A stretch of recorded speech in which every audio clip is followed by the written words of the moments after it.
அனைவருக்கும் வணக்கம். அருளை தேடி சேனலுக்கு உங்களை அன்புடன் வரவேற்கிறேன்.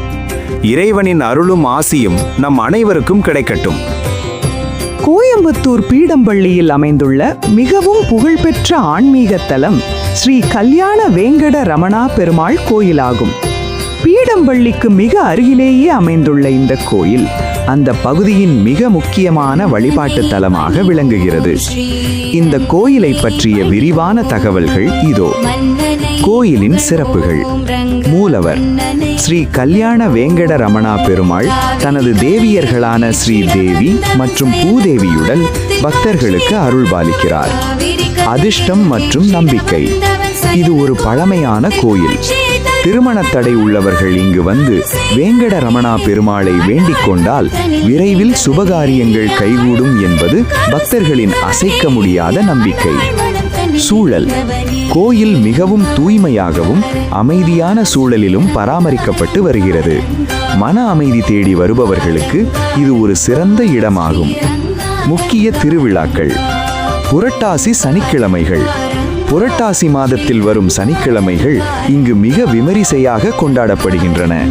அந்த நாட்களில் சிறப்பு பூஜைகள், அலங்காரங்கள் மற்றும் அன்னதானம் நடைபெறும். திரளான பக்தர்கள் அன்றைய தினம் சுவாமி தரிசனம் செய்ய கூடுவார்கள்.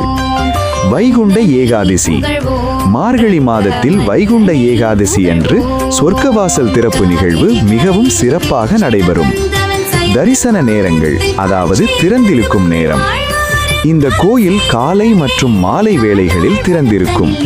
திங்கள் முதல் வெள்ளி காலை 6 மணி முதல் 9 மணி வரை மற்றும் மாலை 5:30 மணி முதல் 8:30 மணி வரை அல்லது சில நாட்களில் 9 மணி வரை. சனிக்கிழமை விசேஷ நாள் காலை 5:30 மணி முதல் 10 மணி வரை மற்றும் மாலை 5:30 மணி முதல் 9:30 மணி வரை. ஞாயிற்றுக்கிழமை காலை 6 மணி முதல் 9 மணி வரை மற்றும் மாலை 5:30 மணி முதல் 9 மணி வரை. வசதிகள் மற்றும் இருப்பிடம். சக்கர நாற்காலி வசதி. மாற்றுத்திறனாளிகள் மற்றும் முதியவர்கள் வசதிக்காக சக்கர நாற்காலி செல்லக்கூடிய வாகன நிறுத்த வசதி உள்ளது.